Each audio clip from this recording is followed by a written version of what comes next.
Hello दोस्तों। अल्लाह ताला आप सबको हमेशा खुश रखे और आपका और मेरा साथ हमेशा ऐसे ही बनाए रखे। तो दोस्तों फिर हाज़िर हूँ अपने एहसास और अपने जज़्बात आपके साथ शेयर करने के लिए। दोस्तों आज ना मेरी शादी की सालगिरह है। 18 मार्च 2001 को मेरी शादी हुई थी और जो मेरी शादी का सफ़र है ना, मैंने उसको थोड़ा-सा अल्फाज़ों में उतारने की कोशिश की है। वो मैं आपको सुनाऊँगी। बहुत ही अजीब-सा सफ़र है और मतलब इस वीडियो के ज़रिए ना मैं एक मैसेज भी देना चाहती हूँ कि जो हमारे पेरेंट्स ने गलती करी ना, वो गलती ना हमको दोहरानी नहीं है। मैं इस वीडियो के ज़रिए ना आप सबको यही मैसेज देना चाहूँगी क्योंकि 21 साल का अरसा हो चुका है मेरी शादी को और आज मैं उस जगह खड़ी हुई हूँ, आज मैं पेरेंट्स हूँ और मेरे बच्चे उसी फ़ैसले के लिए खड़े हुए हैं। अब उनकी शादियों का वक़्त है, तो जो गलती हम सब के मेरे जैसे बहुत सारे लोग होंगे, लड़के भी होंगे, लड़कियाँ भी होंगी, जिनकी ज़िंदगियाँ बदल गई शादी के बाद और सबकी बदलती है। लेकिन बहुत रेयर वो लोग होते हैं जो उनकी ज़िंदगी खूबसूरत तरीके से बदलती है। मेरी ज़िंदगी का जो रुख था वो खूबसूरती में नहीं बदला। तो ये जो मुझे महसूस होता है कि उसका रीज़न ये होता है कि हम जब ना पेरेंट्स होते हैं, जो हमारे पेरेंट्स हैं, उन्होंने ये गलती करी, उन्होंने ना सब चीज़ देखी, लेकिन उन्होंने इस चीज़ को ना बिल्कुल टोटली इग्नोर कर दिया कि क्या हमारे बच्चों के जो हम अपने बच्चों के लिए हमसफ़र ढूंढ रहे हैं, जिनसे हम उनका रिश्ता कर रहे हैं, क्या उनके आपस में ख़्याल मिलते हैं, उनकी सोच मिलती है। सभी लोग मतलब इस चीज़ को ना इग्नोर करते हैं। आज के वक़्त में भी बहुत सारे लोग ऐसे हैं, वो घर देख लेते हैं, फैमिली देख लेते हैं, ख़ानदान देख लेते हैं, गाड़ी, प्रॉपर्टी, इन सब को बहुत नोटिस करते हैं, बहुत अहमियत भी देते हैं, लेकिन इस सब को नकार देते हैं कि क्या उनके ख़यालात मिलते हैं। क्योंकि यार देखो, जैसे हम पेरेंट हैं, मैं एक 2 बेटों की माँ हूँ, तो मुझे बहुत अच्छी तरह पता है कि मेरे बेटे के ख़यालात कैसे हैं, है ना? इसी तरह जो बेटी की माँ होती है उसको भी पता होता है उसकी बेटी के ख़यालात कैसे हैं, उसके पापा को भी पता होता है। पेरेंट्स मतलब बहुत अच्छी तरह नोन होते हैं इस चीज़ से कि उनके बच्चे के ख़यालात कैसे हैं। तो उनको ना मतलब ये चीज़ ज़्यादा इम्पोर्टेंट मान कर देखनी चाहिए कि हम अपने बेटे या बेटी के लिए जो भी लड़का या लड़की चुन रहे हैं, उनके आपस में ना ख़यालात मिलने बहुत ज़रूरी हैं। उनकी सोच एक जैसी होनी चाहिए, वो एक जो नज़रिया है किसी चीज़ को देखने का, परखने का, वो एक जैसा होना चाहिए। अगर वो नज़रिया एक जैसा नहीं होता ना दोस्तों, तो ज़िंदगी ना जहन्नुम से भी बदतर बन जाती है। मतलब ये दर्द मैंने महसूस किया है, मैंने इस चीज़ को बर्दाश्त किया है, तो उसी एक्सपीरियंस को आज मैं आपके साथ शेयर करूँगी कि आप लोग ये गलती नहीं करना। क्योंकि आजकल के वक़्त में ना यही बहुत बड़ा रीज़न है शादियों का टूटने का, मनमुटाव होने का, क्योंकि विचार ही नहीं मिलते यार दोनों के आपस में। आप घर बढ़िया-सा घर देख लेते हो, गाड़ी देख लेते हो, क्या करें उस गाड़ी और घर का, जब जो जिन लोगों को ज़िंदगी बितानी है वो दोनों ही आपस में खुश नहीं हैं। उसको उसकी उस चीज़ से प्रॉब्लम है, उसको उसकी इस चीज़ से प्रॉब्लम है, तो ये चीज़ ना नहीं होनी चाहिए। तो मतलब कोशिश यही करना आने वाले वक़्त में, या अगर आपको ये मौका मिले कि आप अपने बच्चों के लिए उनका हमसफ़र चुन रहे हो, उनकी शादियाँ तय कर रहे हो, तो यार उनके विचार आपस में ज़रूर मिलते हुए ढूँढना। तो चलिए दोस्तों, मैं आपको लिखा हुआ सुनाती हूँ और टॉपिक यही है, मेरी शादी की सालगिरह का दिन। तो आप सुनिएगा। ये जब भी मतलब 18 मार्च आता है ना, तो मैं खुद में ही उलझ जाती हूँ, सोचती हूँ यार सेलिब्रेट करूँ, खुश हूँ, हँसूँ, रोऊँ, मुझे खुद समझ में नहीं आता। तो आज ना मैंने मतलब कभी नहीं लिखा इस टॉपिक पर, आज लिखा इस टॉपिक पर कि नहीं यार, अपने फीलिंग्स को ना शेयर करना चाहिए, किसी की तो समझ में आएगा, कोई तो बदलेगा, कोई तो मतलब इस दर्द को, मुझे ऐसा लगता है कि बहुत सारे लोगों का ये दर्द है, तो कहीं ना कहीं मैंने उनके दिल को छूने की कोशिश करी है।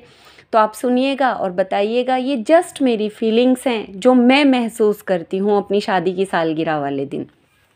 तो चलिए दोस्तों सुनिएगा।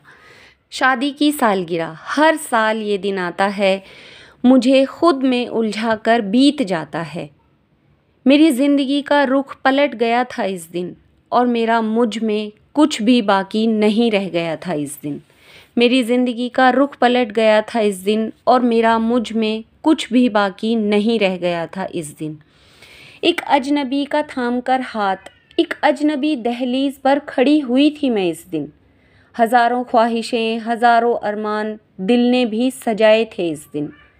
ज़िंदगी फिर हर रोज़ करवटें बदलती रही और शादी के इस सफ़र पर मैं निकल पड़ी।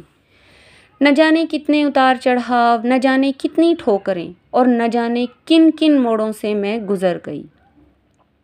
कभी लगा वो हम सफ़र, कभी लगा तन्हा सा सफ़र, कभी वो हम ख्याल लगा और कभी लगा वो बेखबर। आहिस्ता आहिस्ता न जाने कितने अजनबी रिश्ते भी बनते गए। मेरे अपने दूर और मुझसे बहुत दूर होते गए। नाजुक सी मैं न जाने कब में हिम्मत वाली बन गई। हंसते मुस्कुराते पहले घर की बहू और फिर नौकरानी बन गई। सब अपनी अपनी कहते रहे और मेरी आवाज़ खुद ही में दब गई। तब जाना मैंने कि मैं कितनी बदल गई। तब जाना मैंने कि मैं कितनी बदल गई। कांच की गुड़िया कहती थी माँ मुझे और पापा बेटा कहकर बुलाते थे।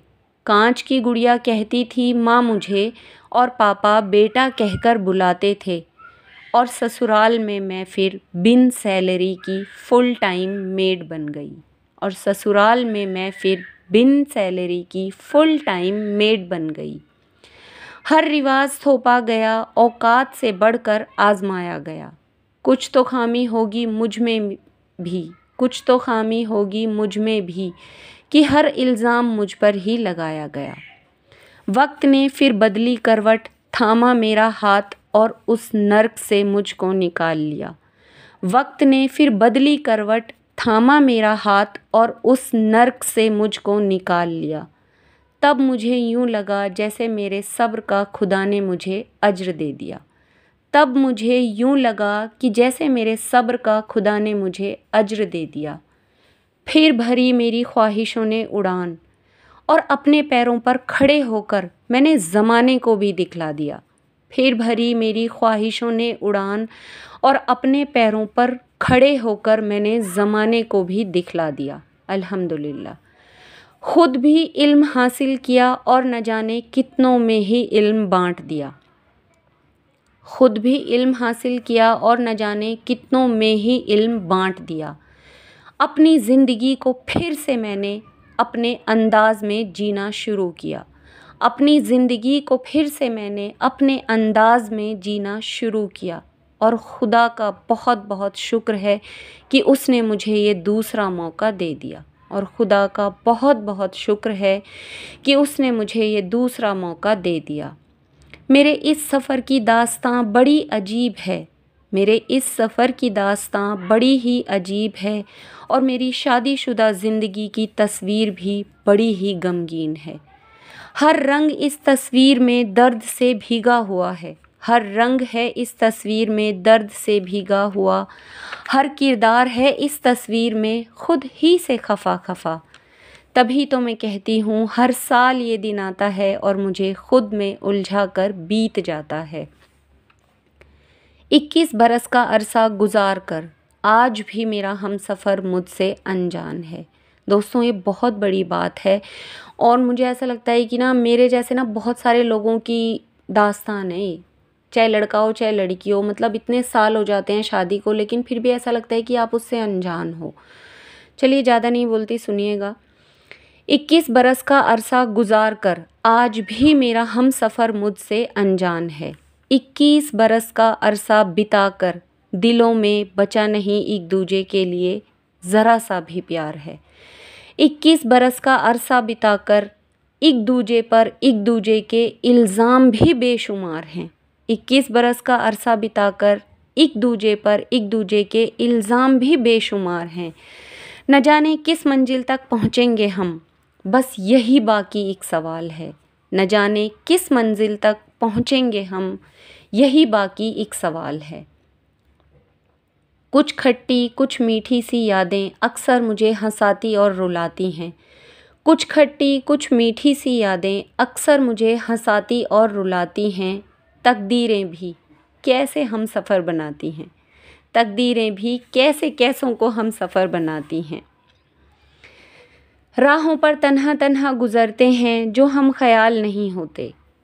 राहों पर तन्हा तन्हा गुज़रते हैं जो हम ख़याल नहीं होते, ज़माने की खातिर ऐसे जोड़े किसी से कुछ नहीं कहते, ज़माने की खातिर ऐसे जोड़े किसी से कुछ नहीं कहते। मैं खुलकर बयान कर देती हूँ कि शायद कोई पढ़कर या सुनकर कुछ तो सीखेगा। मैं खुलकर बयान कर देती हूँ कि शायद कोई पढ़कर या सुनकर कुछ तो सीखेगा। शायद कोई अपने बेटी बेटियों के लिए हम ख़याल शौहर या हम ख़याल बीवी ढूंढेगा। कि शायद कोई पढ़कर या सुनकर अपने बेटे बेटियों के लिए हम ख़याल शौहर और हम ख़याल बीवी ढूंढेगा। दो हम ख़याल लोग शायद एक खूबसूरत ज़िंदगी की बुनियाद रखेंगे। दो हम ख़याल लोग शायद एक खूबसूरत सी ज़िंदगी की बुनियाद रखेंगे। दो हम ख़याल लोग शायद शादीशुदा ज़िंदगी की राहों पर कभी तन्हा नहीं गुज़रेंगे। दो हम ख़याल लोग शायद एक दूसरे की ख्वाहिशों को आसमान भी दे देंगे। और दो हम ख़याल लोग शायद ज़माने की खातिर खामोशी को इख्तियार कभी नहीं करेंगे। और दो हम ख़याल लोग शायद ऐसे दर्द से कभी नहीं गुज़रेंगे। और दो हम ख़याल लोग शायद अपनी शादी की सालगिरह के दिन ये नहीं कहेंगे कि हर साल ये दिन आता है और मुझे ख़ुद में उलझा कर बीत जाता है। तो दोस्तों, ये मेरी फीलिंग्स थी अपनी शादी की सालगिरह को लेकर, जो मैंने आपके साथ शेयर करी। और जो मेरा मकसद था इस वीडियो को बनाने का वो आपको क्लियर हो ही गया है। रिक्वेस्ट है आप सबसे दिल से कि अपने बेटे बेटियों के लिए हम ख़याल हम सफ़र चुनना।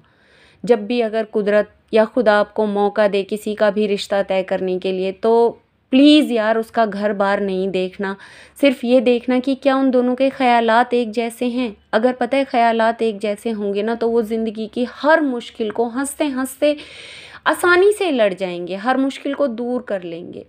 तो प्लीज़ दोस्तों, एक रिक्वेस्ट है मेरी, इस पर मतलब थोड़ा सा अमल ज़रूर करना।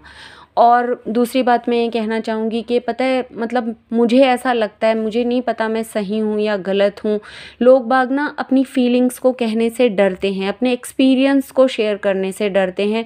जबकि पता है ऐसा नहीं करना चाहिए, किसी से नहीं डरना चाहिए। जो आपके साथ हुआ आपको वो शेयर करना चाहिए ताकि किसी और के साथ वो ना हो। कोई आपकी बताई हुई 10 बातों में से 1 या 2 बात को भी समझेगा तो शायद यार उसके साथ ऐसा नहीं होगा जो आपके साथ हुआ। इन शॉर्ट में ये कहना चाहती हूँ कि अपने फीलिंग्स, अपने एक्सपीरियंस, चाहे वो अच्छे हैं चाहे वो बुरे हैं, उन्हें ज़रूर शेयर किया करो। अपने दोस्तों में जिन पर आप भरोसा करते हो उनसे ज़रूर कहा करो। मेरा मकसद भी यही है कि जो मेरे एक्सपीरियंस है मैं उनको आपके साथ शेयर करूं, ताकि जो गलतियां हमारे पेरेंट्स से हुई हैं ना वो हम ना करें। क्योंकि अब हम हम उस एज पर आ चुके हैं कि हम पेरेंट्स बन चुके हैं। या यार जो लोग अनमैरिड हैं वो भी सुन रहे हैं, तो आप पर भी वो वक्त आएगा, आप भी इस जगह आकर खड़े होगे। तो प्लीज़ वो गलती नहीं करना जो हमारे पेरेंट्स ने करी, जो हमने भुगता। बहुत मुश्किल लाइफ है और मतलब ये जो दर्द है ना, इसको बर्दाश्त करना भी ना इतना आसान नहीं होता। बहुत कुछ बर्दाश्त करना पड़ता है और ज़िंदगी ना वाकई जहन्नुम बन जाती है। तो प्लीज़ दोस्तों, अपने बच्चों के लिए हम ख़याल हम सफ़र ढूंढना, यही मेरी रिक्वेस्ट है, ताकि वो अपनी शादी की सालगिरह वाले दिन मेरी तरह उलझन में ना हो। ये ना बोलें कि हर साल ये दिन आता है और मुझे खुद में उलझा कर बीत जाता है। वो अच्छे से इस दिन को सेलिब्रेट करें, खुशियों के साथ इस दिन को मनाएं। तो अल्लाह ताला सब के बेटे बेटियों को ऐसी किस्मत दे, ऐसा हम सफ़र दे जो उन्हें समझे और उनके ख़यालात मिलते हों। इस प्यारी सी दुआ के साथ मैं वीडियो को यहीं ख़त्म करती हूँ और आप सब का दिल से बहुत सारा शुक्रिया अदा करती हूँ कि आप सब मुझे सुनते हो, अपना वक्त देते हो। आप सब का दिल से बहुत बहुत शुक्रिया। तो चलिए दोस्तों, मिलती हूँ एक नए टॉपिक में एक नई वीडियो के साथ। तब तक के लिए बाय।